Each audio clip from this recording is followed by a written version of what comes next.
Hi to everyone. I'm uploading this video because it's something that's very personal to myself, and I just wanted to share my experience with everybody out there. I just want to state that I'm not a trained or a qualified person. I don't deal with this on a day-to-day basis, but I do want to make people aware that I have suffered from abuse from a long marriage. I was married and living with a person for 16 years, and I got married at the age of 19, so I was very young when I got married to somebody who I believe that I was madly and deeply in love with, that they were my be all end all, like they say. You think your life is going to be a movie, and then it turns out to be the movie that you didn't want it to be. In my case, it was sleeping with the enemy. I feel that there's a lot of people out there that get married and think that they're going to have an amazing marriage, and that things are going to be very good for them moving forward. They're not going to have any problems, and they're far from domestic violence or abuse. Okay, so I just want people to know out there that domestic violence and abuse can happen to anybody. Domestic violence happens to men and women, and that it can happen to people from any race, any religion. Doesn't have to be a woman. It can be happening to a male out there as well, and it happens. Majority of it happens only in intimate relationships in families. So there's a lot of people out there. Over the last year, we've been in a pandemic. We've been in lockdown, in the UK and abroad, and people are actually living at home, and they're living at home with their abusers. About 2 months ago, I watched a advert which was put out by Women's Aid. So I've got Women's Aid on here on my screen, and it's on YouTube, and the advert is called Respite. So if you want to watch that advert, it might give you an understanding of what I saw from that advert and why I thought or went back into a flashback where it was me when I used to be at home, and he had a day off or something. Well, every day was a day off for him because he wasn't actually working and I was a bread earner. So, he'd be at home waiting for you to go in through the door, and that was it. You was walking on eggshells because you didn't know what was going to happen, what was going to be the trigger for that person, what they were going to do, and what was really coming your way and how your day was going to be.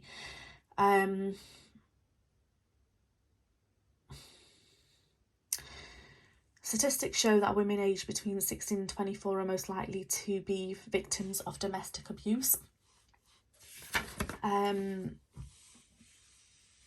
I just want you to know that you get to a point like I did where you wanted to give up, and you felt that you had no hope, and you're struggling, and you're thinking that this is it. Do you know what? I mean, I had suicidal thoughts. I had thoughts of, if I was to die, I've got 2 children that are dependent on me, what happens to my kids? And you sit there and you think to yourself, because you're in a dark place, like, maybe you need to take the kids with you. And that's when you realise that this isn't normal, that, you as a mother who's brought someone into the world, is sat there and actually thinking about how to harm your child, or how to put them out of the misery of the day-to-day thing. But as a mother, just think of the dark hole that a woman would be in, who would sit there and think of hurting their children. And that's when the penny drops that, you need to do something about your situation. You need to get out of it. And how do you get out of it? And I think this is where it comes down to the point that, what I'm trying to do here today is I want to help raise awareness for those who are suffering from all backgrounds, ethnicities, cultures. You know, I want people to reach out and speak about their experiences, maybe share their experiences, give them a bit of hope, and create a bit of a wave of us trying to take others in this journey with us, with ourselves, and try and change their world, and maybe give them the best of advice if we can do, and really push to see the positivity and the light at the end of the tunnel for it. Because I, born and bred in the UK, didn't know who I could go to or who I could turn to, because my abuser had isolated me from my family and friends. So yes, I was doing a day job, and you know, I was doing a very successful day job, and I was going out there and I was doing a team leader role, and you know, I was looking after different people, all ages, you know, just doing my day-to-day thing. And not one person in my office, where I'd worked for about 8 to 9 years, knew that I was going through abuse at home. Because work was an escapism for me. I was going to work and I was doing extra hours. I was doing all hours that God could send, because I was paying for everything anyway. Because that was a different form of abuse that he had going on, where he was financially controlling me by me working and paying for everything, so that I had no money to escape the current situation that I was in. And when I look back and sit back and think, why did I do it? Why didn't I leave? Because a lot of people ask me questions like, why didn't you leave? Why didn't you go back to your parents? Why didn't you leave? Why didn't you do this? Because I was scared. I was scared of leaving.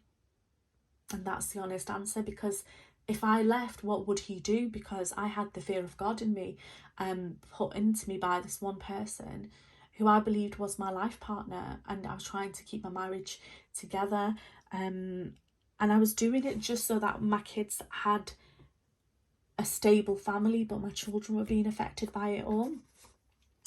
And only when I went and spoke to the police and spoke to associations like Women's Aid, who I've got on here, who helped me out, and there's another one, Haley, which is based in the northwest as well.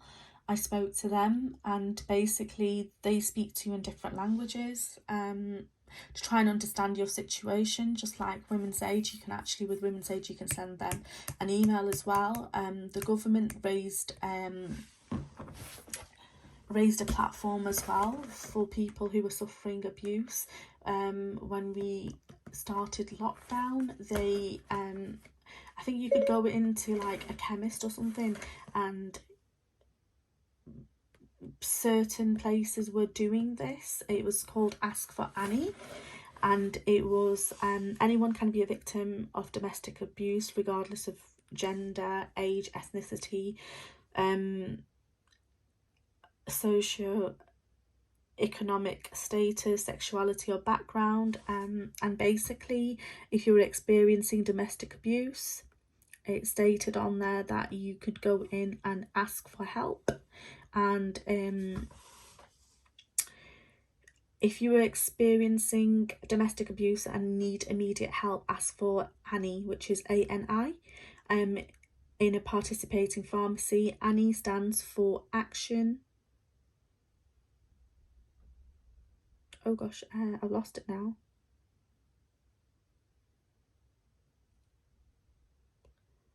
Stands for action needed immediately. So Annie stands for action needed immediately, but also phonetically sounds like the name Annie. If a pharmacy has the Ask for Annie logo on display, it means they're ready to help. They will offer you a private space, provide you a phone, and ask if you need support from the police or other domestic abuse support services. So the likes of Women Aid, the likes of Haley, the likes of domestic abuse campaigns out there that are being run. So, you know, the government knew that there would be people that would be experiencing domestic abuse, but the reality is that even if you did call the police, you can't always get out of the situation on that day. So then your abuser knows that you've actually triggered it and notified it to the services, be it police or by, you know, be it any of the women's aid groups. They will know that you've actually gone out and spoken to someone, and they will feel that they're losing control over you, so they can come down stronger on you. So this is why a lot of people are in this vicious circle where they actually can't leave, because where they're going to go, they've got nowhere to go. The definitions of abuse isn't just being physical abuse, so we have to educate ourselves and educate people around us that abuse can be in the form of physical abuse. We think it's slapping, biting, hitting, punching. In my case, it was maybe throttling. Like someone will come over to you, he'll come over to you and just grab you from the neck, pin you up against the wall, and maybe hit your head on the wall, just to show that he was in control, that he could possibly maybe strangle you a bit too much one day and you might not come back from that. So you're gasping for air, but he doesn't leave any marks on you, so you've got no marks, so you can't go and prove it. But then as the abuse is on a daily basis, they forget what they're doing, because for them it's normality to abuse you. So they will get to the point where they will start leaving marks on your body or even your face. I got to the point where I used to have scratches on my face from where he'd come and gripped my face, because he felt that I wasn't giving him the attention that he needed, and he'd dig his nails into my face, so I had nail marks or bruised marks. So sometimes I'd have like bruises on my chin or on my cheek from where he'd held my face so tightly that he's maybe popped a vein, or not popped a vein but bruised a vein, because I wasn't expecting it. You also have to understand that there is sexual abuse as well. So we always class sexual abuse as rape. Until 1993, marital sex was legal. Sexual abuse doesn't actually mean that they're going to pin you down and have sex with you and rape you without your consent always. It could mean that they'll pin you down and they'll show you that they're in control, that they can be physically in control, which I've experienced. But they will also make you feel bad about yourself or about having sex with them afterwards, and they'll just make it out that sex is the be all end all of your relationship, and that without that you are nothing and there's nothing there to hold on to. A lot of guys will go on to body shame somebody, so they will call them names after they've done the sexual activity with them, which again can be damaging, because you know it's your body that they're using to gain pleasure from, and then after they've had that pleasure they are then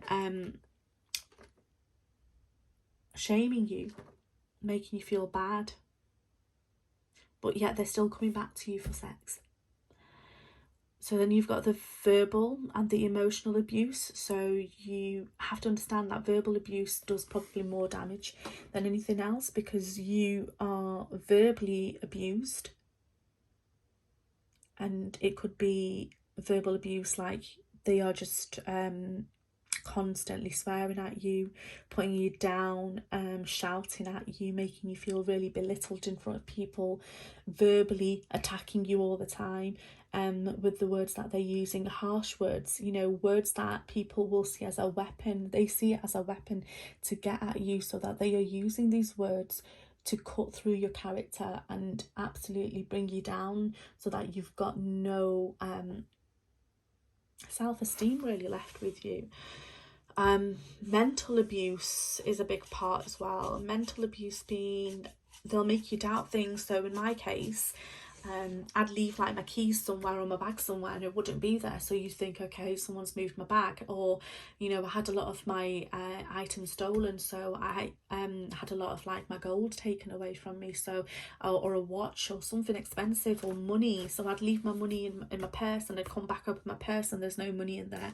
Or I'd leave my ring because I never wear jewellery when I'm washing up, so I'll leave my ring on near the sink and get distracted, go away and come back and my ring's not there, and then you're looking for it like in a frantic way, and that person's moved it, and you actually believe that you're going mental because you don't know where your things are going.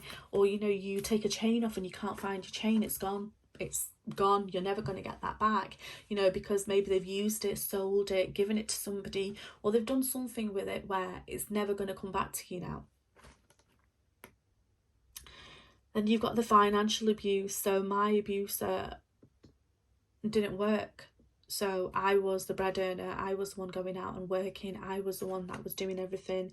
You know, it was me that was bringing the cash, paying the bills, paying the mortgage, whilst they didn't go out to work. And the reasons that they didn't go out to work was that they felt that if I stopped working, then they will work because I was on a better paid job than them, and that they saw me as competition. So when you're in a marriage, you obviously want to better each other by working together to try and build a pot where you're going to, you know, then build a future with it. But you have no independence because you have no money left to use at the end of the month because you paid for everybody else, or you paid the bills, or you paid for him, or you paid for the kids. So you don't actually have any money to spare or to save.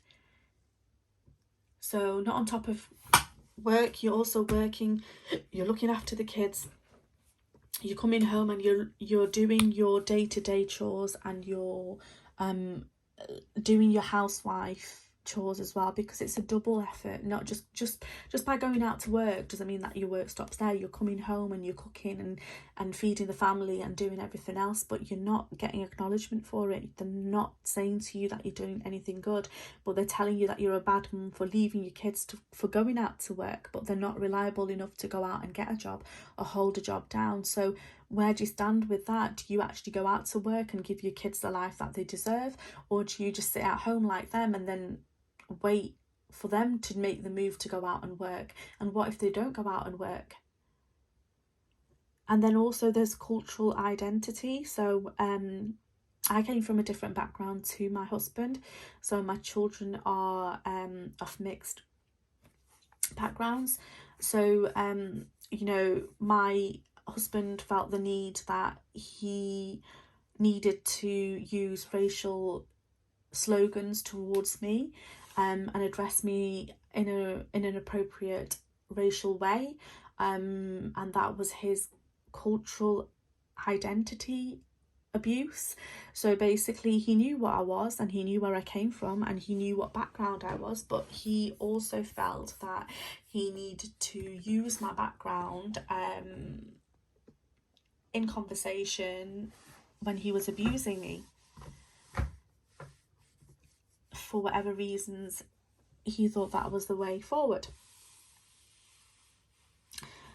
There's a lot of abuse when you sit back and you actually go and speak to people like Women's Aid, or you speak to people like the police, who assign you with a domestic violence officer, and then they tell you organisations where you can go and reach out to. They actually tell you the different forms of abuse. So this contact number for this particular one, just before I go off, and then you've got Women's Aid, and you've got their contact details are on here. This is Women's Aid. You can actually email them, so I recommend that you email somebody if you are in a position where you can't speak at home. So you can email them on their helpline here, or at Helpline Women's Aid. Contact our local domestic abuse service by using our domestic abuse directory. So best way, if someone's stuck at home with their abuser and they want to bring attention to their situation, is I'd say do that info at sahaley.org.uk as well. So you can always email them, and they are really good. They will come back to you because you can chat to them, email Women's Aid, Survivors Handbook and the forum on here. I just want people to know that there is help out there. You know, you might not want to go to these organisations straight away. You might want to reach out to someone who have actually dealt with this sort of a scenario, or they've actually had this happen to them. My email is on my account as well, so you can drop me an email on to the email address that I have on there. You can leave me some comments on here, maybe it can help. I mean, I will do another video where I will address what exactly happened and do like a diary of how the abuse started, and then obviously we can work from there to see if it matches your story as well, and if I can do anything to help anyone out there. To even just speak to someone, it's sometimes is better than you bottling it up, because the more you bottle it up, the more it affects you mentally. And you know, obviously it's something that we want to address. Don't feel ashamed, and don't feel that you're the only person that's going through this. There's a lot of people out there that are going through the same situation and the same scenario.